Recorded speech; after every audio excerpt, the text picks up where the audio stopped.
Ben-Hur abandonou o aposento, o seu passo era menos firme que ao entrar, e estava muito cabisbaixo. Tinha descoberto que um homem preso no leito e com o corpo desconjuntado podia tirar dos negros abismos da sua alma forças suficientes para fazer mal aos seus inimigos, e refletia sobre essas descobertas. E como se tivesse aligeirado de grave carga, avançou com passo mais ágil até a extremidade do pátio, onde terminava a escada que conduzia à parte superior, e começou a subi-la rapidamente.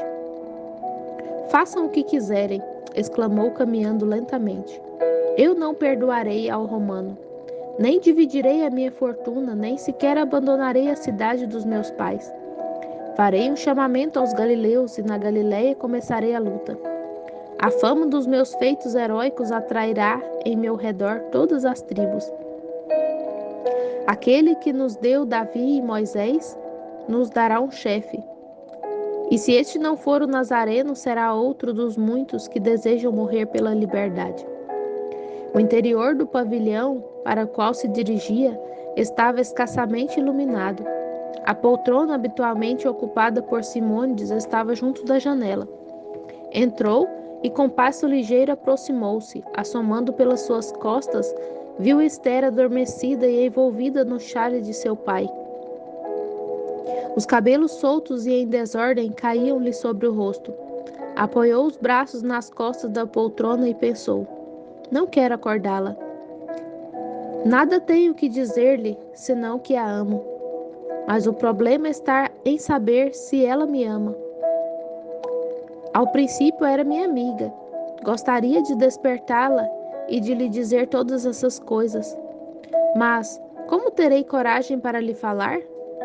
Não, esperarei outra ocasião melhor. Dorme em paz, ó Esther, filha amorosa, flor de Judá. E nas pontas dos pés abandonou o aposento. As ruas e os lugares públicos da cidade estavam cheios de gente que ia e vinha. O ar estava impregnado do cheiro de carne assada e do fumo da madeira de cedro. Todos os filhos de Israel se consideravam irmãos e a hospitalidade não tinha limites. De todos os lados convidavam Ben-Hur. Para e ceia conosco, somos todos irmãos do Senhor, no Senhor. Mas, agradecendo-lhes, Ben-Hur prosseguiu seu caminho em direção ao Cã, com a intenção de montar a cavalo e de se dirigir imediatamente para as tendas de Cedron. Olhando ao longe, viu agitarem-se as chamas de alguns archotes que ondeavam ao vento como galhardetes, e observou que, por onde elas passavam, paravam os cantos e os risos. O seu assombro chegou ao cúmulo quando, através do fumo e das chispas em espiral, divisou o cintilar de lanças e de couraças que revelavam a presença de soldados romanos. Ben-Hur apressou o passo a fim de observar de perto quem compunha aquele grupo. Os archotes e as lanternas eram levadas pelos escravos, seguidos por sacerdotes e doutores, rabinos, personagens influentes nos conselhos de Anás e de Caifás. Com eles ia um homem que caminhava pesadamente com a cabeça mergulhada no peito. Tinha todo o aspecto de um prisioneiro que não saíra ainda do espanto da sua prisão. Ben-Hur meteu-se no cortejo caminhando ao lado do sacerdote. Se ao menos aquele homem levantasse a cabeça. Finalmente, depois de alguns passos, cumpriu-se o seu desejo. A cabeça ergueu-se, descobrindo à luz das lanternas um rosto pálido, magro, contraído pelo terror, a barba desgrenhada, os olhos apagados, encovados, expressando o desespero. Seguindo de perto o Nazareno, Ben-Hur tinha podido conhecer os discípulos tal como o mestre. Por isso, ao ver aquele rosto, exclamou: Iscariotes!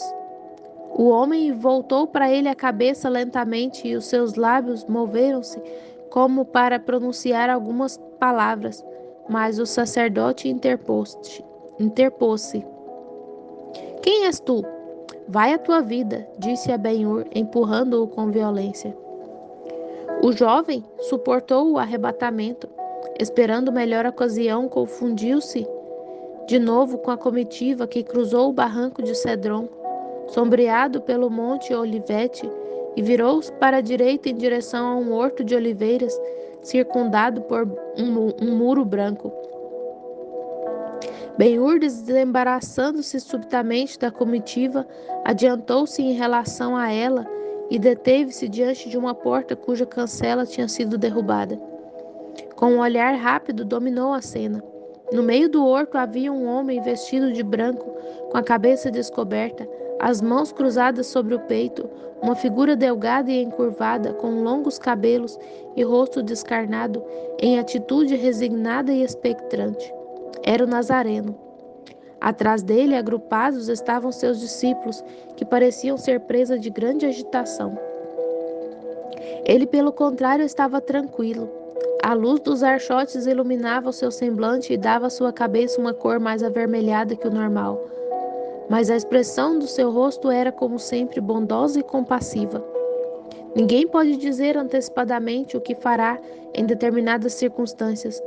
Essa era a ocasião tão esperada por Ben-Hur e para a qual se tinha preparado pelo espaço de tantos anos.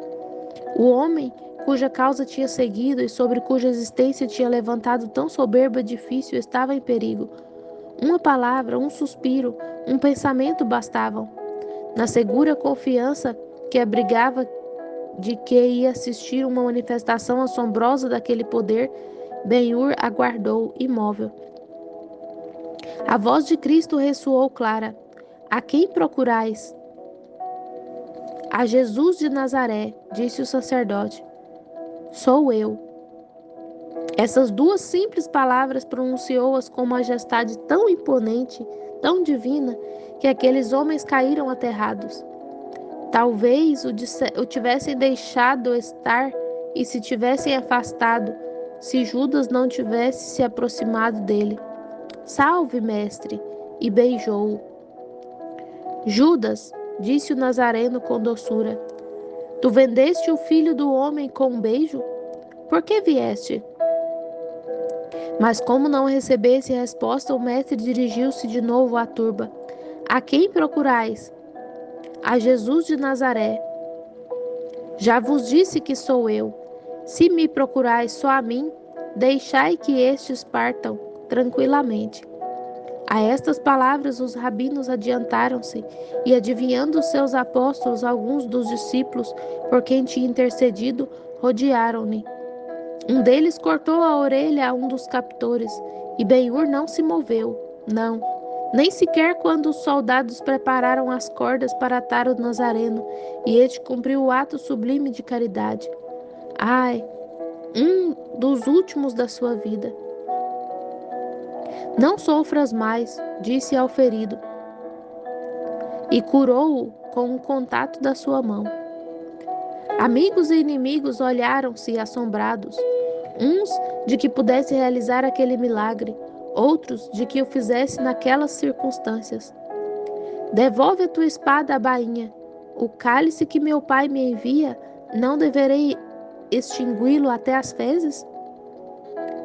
E depois de falar assim ao discípulo que o tinha defendido, voltou-se para os seus captores. "Por que haveis saído ao meu encontro como ao de um ladrão, armados de espadas e de paus?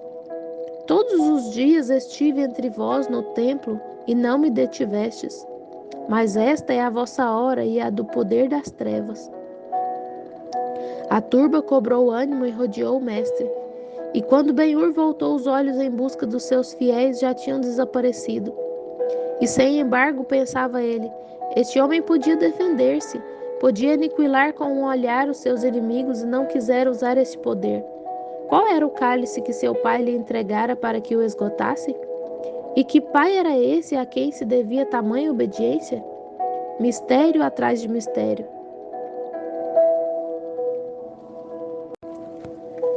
Quando a turba se dispôs a regressar à cidade, os soldados colocaram-se à cabeça da comitiva. Ben-Hur estava descontente consigo mesmo. Sabia que ali onde os archotes eram mais compactos se encontrava o Nazareno. Desejava ir falar-lhe, fazer-lhe uma pergunta. Despojando-se do longo manto e do lenço da cabeça, que atirou para trás da parede do horto, foi em seguimento da comitiva e misturou-se com ela. Abrindo o caminho com dificuldade, chegou junto do homem que segurava a extremidade da corda com que estava atado o prisioneiro. O nazareno caminhava devagar, com a cabeça inclinada, as mãos cruzadas atrás das costas, os cabelos caíam-lhe em desordem sobre o rosto e caminhava mais curvado do que habitualmente. Em aparência não ligava ao que se passava em redor. Precediam-no, a alguns passos, os sacerdotes e patriarcas que falavam animadamente e, a intervalos, olhavam para trás. Quando chegaram ao ponto que franqueava o barranco, Ben-Hur tirou a corda das mãos do escravo e aproximou-se do nazareno. Mestre, mestre, murmurou apressadamente. Ouves-me, mestre? Uma palavra, fala. O homem da corda fazia esforços para a recuperar. Diz-me, prosseguiu Ben-Hur, segues esses homens voluntariamente? A turba rodeava-o iracunda e ensurdecia-lhe os ouvidos. Quem és tu? Que queres? Oh, mestre, continuou Ben-Hur com voz sumamente angustiosa, eu sou teu amigo e seguidor. Diz-me, peço-te, se te prestar ajuda, aceitá-lo-ás?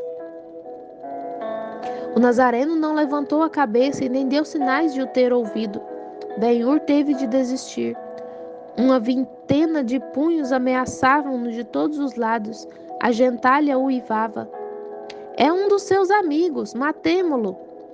A ira acrescentou a força de Ben-Hur, o qual, desfazendo-se com violência das mãos que o sujeitavam, se escapou da turba que o assediava.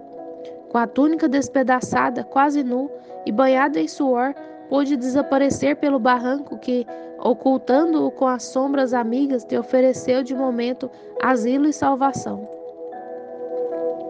Quando o perigo desapareceu, foi em busca do manto que tinha deixado no horto e dirigiu-se para a cidade, de onde, fazendo aparelhar um cavalo, partiu em direção às tendas erguidas junto às tumbas reais.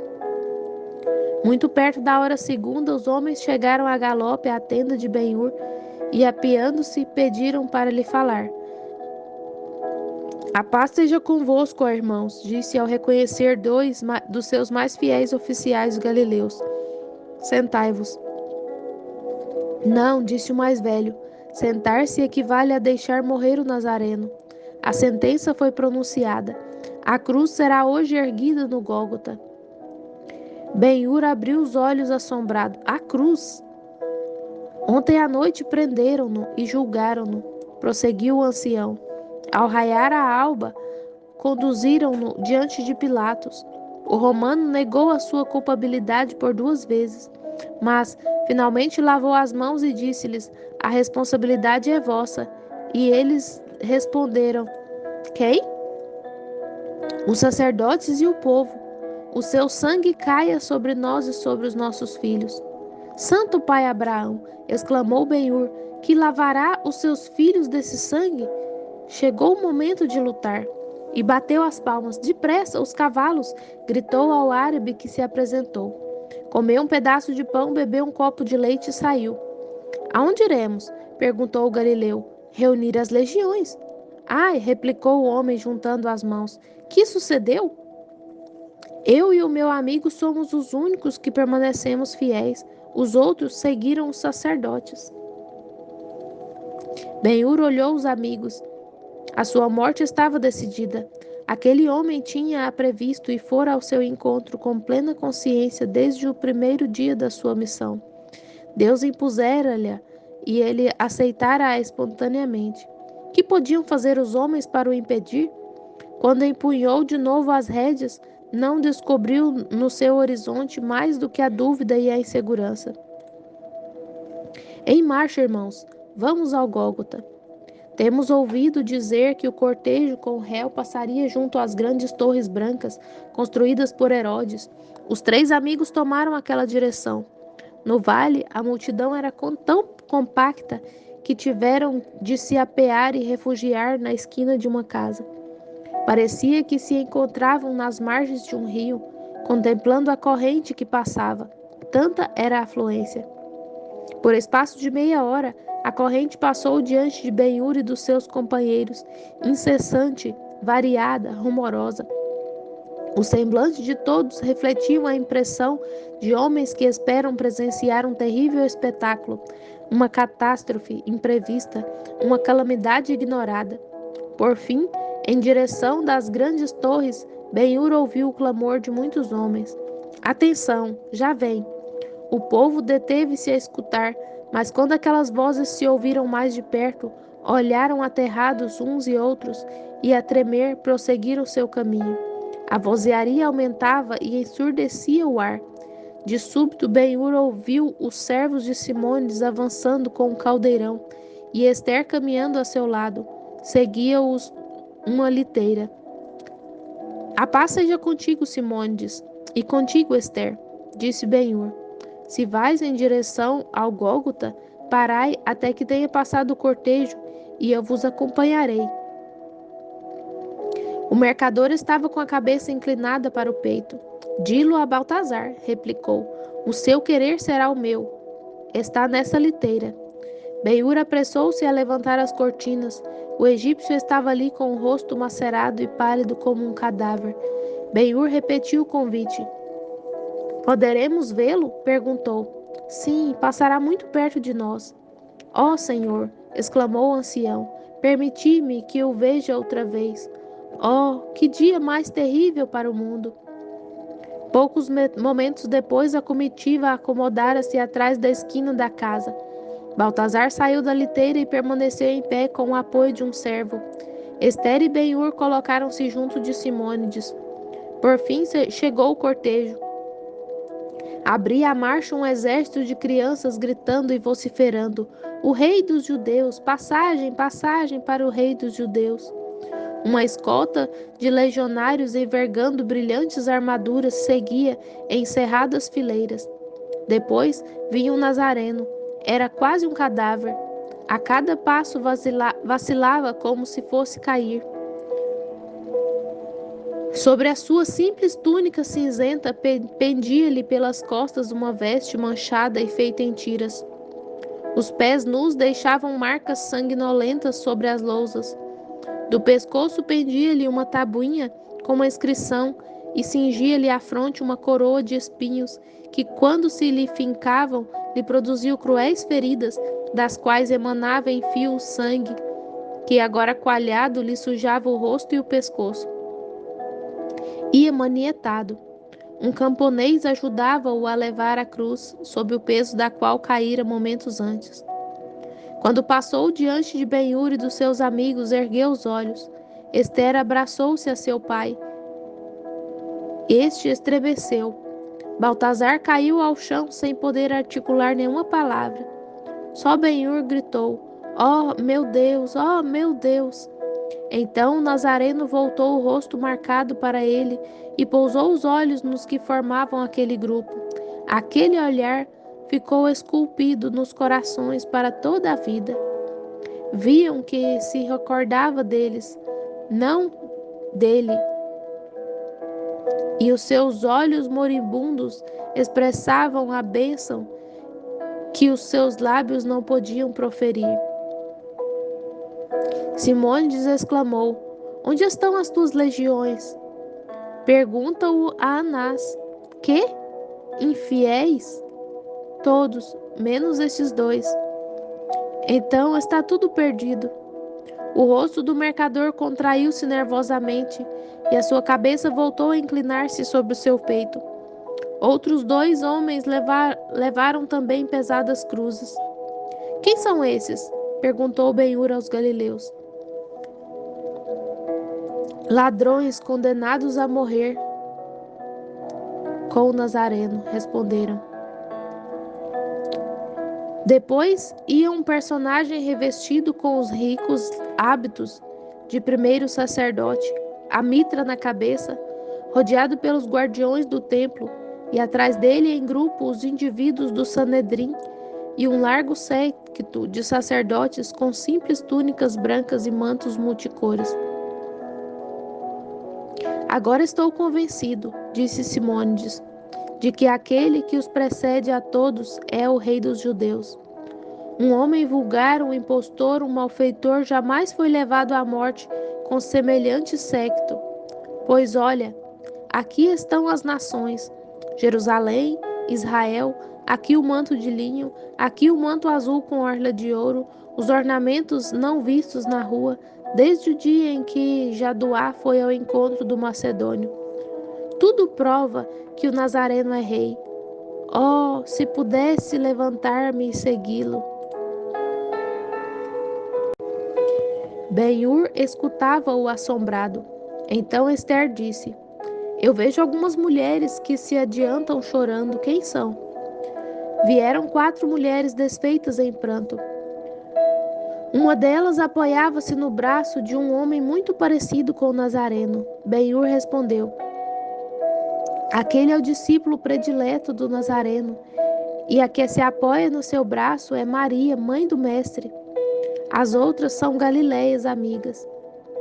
Esther seguiu o triste grupo com os olhos cheios de lágrimas, até que a multidão desapareceu. Vem, disse Simônides quando Baltazar estava pronto. Vem, continuemos. Ben-Hur não ouviu essas palavras. Recordava a própria dívida de gratidão que contraíra com aquele homem na ocasião em que ele, jovem ainda, escoltado por legionários romanos, era levado para um suplício não menos certo e terrível que o da cruz. O sorvo de água na fonte de Nazaré. Mais tarde, o milagre do Domingo de Ramos. À vista dessas recordações, a própria impotência para prestar ajuda ao seu benfeitor feriu-o amargamente. Uma carga bem dada teria dispersado a plebe e libertado o Nazareno, e teria precipitado a sonhada independência. A ocasião estava a escapar-se, os minutos voavam. Uma vez perdida, Deus de Abraão, nada pode fazer-se, nada. Nisto descobriu um grupo dos seus galileus. Atravessando por entre a multidão, chegou junto deles. Segui-me, disse, preciso falar-vos. Os galileus obedeceram, e logo que chegaram ao resguardo da esquina, disse-lhes: Vós sois o número daqueles que eu armei e juraram lutar comigo pela liberdade e pelo rei que havia de vir. Ide, convocai os vossos irmãos que se juntem ao pé da árvore da cruz, que estão a preparar para o Nazareno. Ele é o rei, e a liberdade pereceria com ele. Filho de Judá, respondeu um, tu foste vítima de um engano tal como nós a quem armaste. O Nazareno não é o rei, e a Galileia não está com ele. Morra, pois. Mas ouve-me, filho de Judá. Nós conservamos as espadas e estamos prontos para desembainhá-las pela causa da liberdade. Esperamos-te junto à árvore da cruz. Ben-Hur compreendia que aquele era o momento supremo da sua vida. Se tivesse aceitado essa oferta e pronunciado uma palavra, a história da Judéia e talvez do mundo teria sido outra, mas teria sido história feita pelos homens e não ordenada por Deus, coisa que não podia ser, que não seria nunca. Bem, vem, disse Simônides. Instintivamente se viu o caldeirão e a liteira. Este caminhava a seu lado, como os 3 reis magos ao acudirem anos atrás à entrevista no deserto, uma mão ignorada dirigia-os. Quando a comitiva, Baltazar, Simônides, Ben-Hur, Esther e os 2 fiéis galileus chegou ao lugar da crucificação, Ben-Hur ia à frente, guiando-a. Como pôde abrir caminho através da densa massa de povo exaltado, não soube nunca, nem soube tampouco que caminho seguira. Ben-Hur parou. Os que o seguiram fizeram o mesmo. Então, abandonou-o a supotífera nuvem que o envolvia, devolvendo-lhe a clara percepção das coisas. No cimo do monte havia um espaço aberto, árido, poeirento, sem marcas de vegetação. Limitava essa meseta uma compacta vala humana atrás da qual se agitava uma multidão turbulenta e curiosa. Um cordão de soldados romanos colocados em quadrado impedia a aproximação. Ben-Hur fora empurrado contra aquele muro e ali permanecia com o rosto voltado para o ocidente. Aquela colina era o Gólgota. Para onde quer que Ben-Hur voltasse os olhos, nem um palmo de terra, nem um pouco de erva, somente um mar agitado de semblantes humanos. Ben-Hur dirigiu um rápido olhar à multidão, dando toda a sua atenção ao que acontecia no espaço aberto. No cimo da colina, sobrelevando o muro vivente que o rodeava, estava o primeiro sacerdote, que se distinguia dos outros pela mitra, pelas ricas vestimentas e pelo seu ar orgulhoso. Mais alto ainda, via-se o Nazareno, curvado e paciente, mas silencioso. Um soldado irônico, acrescentando a ironia à coroa de espinhos, metera-lhe nas mãos uma vara à maneira de cetro. De todos os lados choviam risos, gritos, maldições, e todos os olhares estavam fixos nele. Então, Ben-Hur, como num êxtase, julgou ouvir nos ares as palavras do Nazareno: Eu sou a ressurreição e a vida. E assim como os homens repetem uma pergunta para melhor apreciar e fixar sua importância, Ben-Hur perguntou, vendo sobre o monte a figura encurvada sob o peso da cruz: Quem é a ressurreição? Quem é a vida? Sou eu, parecia responder-lhe a figura. E subitamente espalhou-se no seu coração uma paz inefável que nunca tinha sentido. O rumor das marteladas tirou Ben-Hur do seu êxtase. No cume do monte viu alguns soldados e operários que preparavam as cruzes. Os buracos para as receber já estavam cavados e agora prendiam com cravos as travessas. Movido pela compaixão, um soldado aproximou-se do Nazareno e ofereceu-lhe água, mas ele negou-se a bebê-la. Pouco depois, outro desprendeu-lhe do pescoço a tabuinha com a inscrição e cravou-a no alto da cruz. Os preparativos tinham terminado. As cruzes estão colocadas, disse o centurião ao pontífice. A parte mais terrível do suplício ia começar. Quando os soldados pegaram no Nazareno, um tremor invadiu a multidão, e mesmo os mais embrutecidos demonstraram um sentimento de terror. Como está tranquilo, disse Esther. Baltazar caiu de joelhos. Filho de Ur, exclamou Simônides com agitação crescente. Se Jeová não se apressa a estender a sua mão, estamos todos perdidos. Ben-Hur respondeu com calma. Simônides, acabo de despertar-me de um sonho, e como em sonho soube por que isso se cumpre e por que deve cumprir-se. É vontade do Nazareno, é a vontade de Deus. Sigamos o exemplo do bom egípcio e oremos em silêncio. No cimo do monte continuava-se a trabalhar. Um guarda arrancou as vestes ao Nazareno, deixando-o nu, em presença de milhões de espectadores. As marcas das chicotadas que tinha recebido naquela manhã estavam marcadas, sanguinolentas, nas suas costas.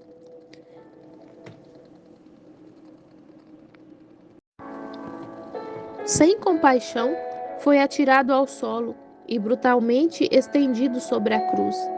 Os cravos eram afiados e poucas marteladas bastaram para que lhe furassem as mãos. Depois, dobraram-lhe os joelhos até que as plantas dos pés repousassem sobre o tronco e, colocando-lhe um pé sobre o outro, com um só cravo o pregaram nele. E nem um grito, nem uma queixa, nem uma palavra de ira ou de dor exalou o paciente. Os operários levantaram a cruz, elevaram-na para o sítio onde devia ser colocada. A um sinal do pontífice, deixaram-na cair no buraco e o corpo do Nazareno caiu também pesadamente, ficando preso só pelas mãos sangrentas. Mas tão pouco se lhe escapou então qualquer grito. Só a frase sublime: ó Pai, perdoa-lhes, que não sabem o que fazem. A cruz, que sobressaía de tudo quanto havia em seu redor, destacava-se negra, sobre o fundo azul do céu, e o seu aparecimento foi recebido por um uivo de selvática alegria. O sol estava já muito alto, e os seus raios ardentes tingiam de ouro os cumes dos montes e de púrpura as vertentes das cordilheiras afastadas. De súbito, um ligeiro véu pareceu descer do alto e envolver a terra. Primeiro como um imperceptível desaparecimento do dia e logo como um crepúsculo precoce. Depois, foi se tornando mais denso e começou a atrair a atenção dos espectadores. Cessaram os risos, emudeceram os gritos e os homens, duvidando de si mesmos, olharam-se uns aos outros. Dirigiram de novo os olhares para o sol, depois para as montanhas que pareciam afastar-se. Em seguida o céu se começava a cobrir-se de sombras e por fim a colina onde se desenrolava a triste tragédia. Ben-Hur pensava: não é nem névoa e nem nuvem, disse. Os espíritos celestes procuram ocultar o opróbrio dessa cena. Na verdade te digo, Simônides, que como é certo que Deus existe, é certo também que o que está pendente na cruz é o Filho de Deus. E enquanto Simônides refletia assombrado sobre aquelas palavras, Ben-Hur aproximou-se de Baltazar ajoelhado ali próximo e pôs-lhe a mão sobre o ombro. Ó, sábio egípcio, escuta. Tu tinhas razão. O Nazareno é verdadeiramente o Filho de Deus. A obscuridade ia se tornando cada vez mais densa, sem que por isso se interrompesse o trabalho. Um depois do outro, os ladrões foram cravados nas suas cruzes, e essas fincadas nos seus lugares. Então, a guarda retirou-se e o povo, como uma vaga que ali convergisse de todos os lados, avançou até junto das cruzes. Risos de escárnio e palavras de troça ouviam-se contra o Nazareno. As trevas que aumentavam aterrorizaram Esther, como aterrorizaram milhões de espectadores mais animosos e mais fortes do que ela. Vamos, disse 2 ou 3 vezes. Pai, esta é a ameaça de Deus. Tenho medo. Simônides era obstinado, falava pouco, mas parecia tomado de grande agitação. Vendo que ao fim da primeira hora a multidão agrupada em torno das cruzes tinha diminuído, propôs aos seus companheiros aproximaram-se mais do cimo. Ben-Hur ofereceu o braço a Baltazar, mas o egípcio subiu até ali sem dificuldade. Do seu novo lugar não podia ver claramente o Nazareno, mas apenas distinguir confusamente um corpo pendurado. Podiam ouvir e chegavam-se-lhe os seus suspiros, que revelavam um esgotamento de forças maior do que os seus companheiros, os quais a intervalos enchiam o ar com prolongados ais e gritos.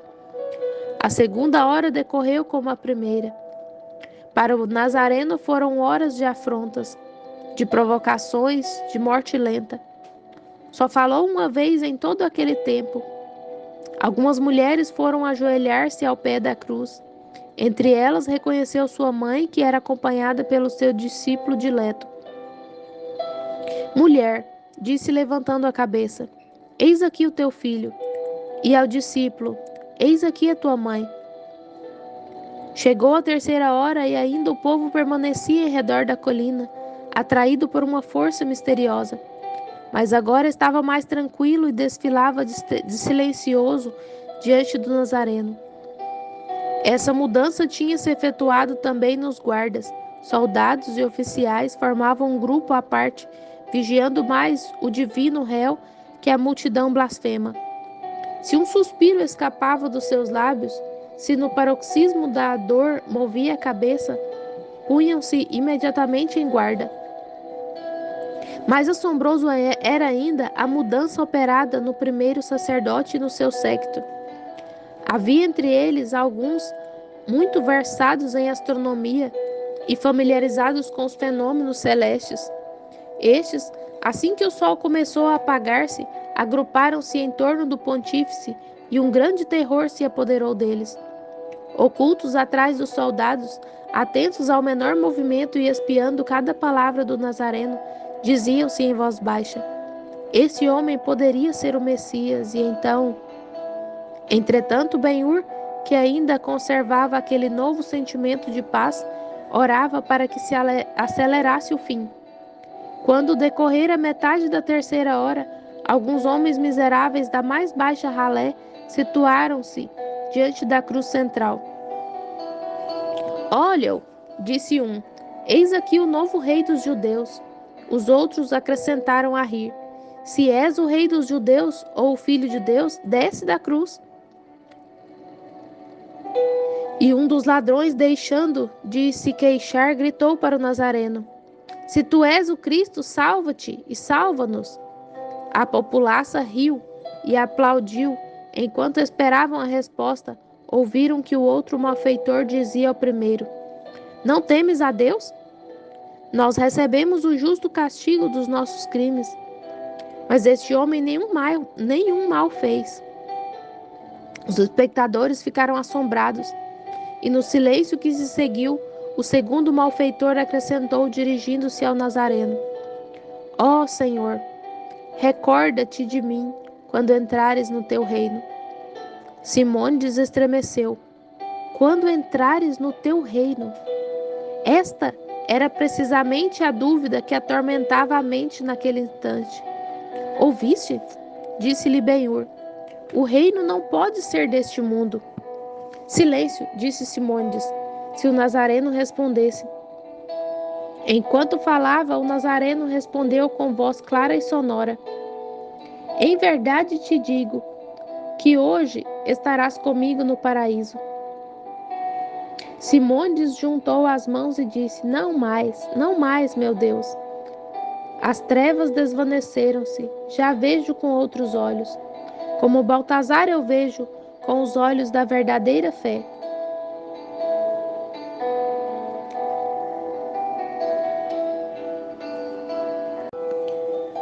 Por fim, o velho servo obtivera a merecida recompensa.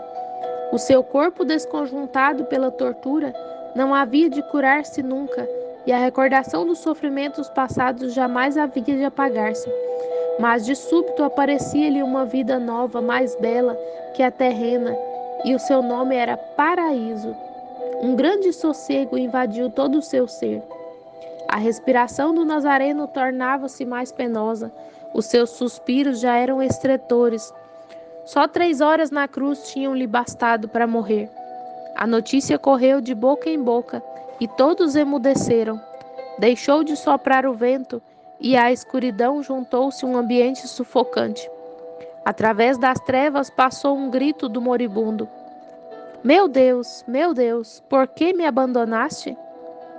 Estas palavras causaram, em quantos as ouviram, um estranho estremecimento. Ben-Hur sentiu-se irresistivelmente comovido. Os soldados tinham colocado a pouca distância das cruzes um recipiente com vinho e água. Com uma esponja molhada no líquido e colocada na extremidade de uma cana, podiam umedecer a língua dos condenados. Ben-Hur recordou o gole de água que o Senhor lhe tinha oferecido na fonte de Nazaré. Sentiu-se impulsionado e, pegando na esponja, introduziu-a no recipiente, depois correu para a cruz. Deixe-o estar, gritou encolerizado o povo, deixe-o estar. Sem fazer caso dos gritos, chegou-se à cruz e umedeceu os lábios do Nazareno. Demasiado tarde. O rosto ainda se iluminou num repentino sorriso. Os olhos dilataram-se e fixaram-se num ponto que só eles viam, para lá do céu. E dos lábios da vítima escapou-se um grito de alegria, quase de triunfo. Tudo está consumado. Assim um herói morrendo celebra com o último grito a sua vitória derradeira. A luz dos seus olhos extinguiu-se e a sua cabeça coroada dobrou-se lentamente sobre o peito agitado.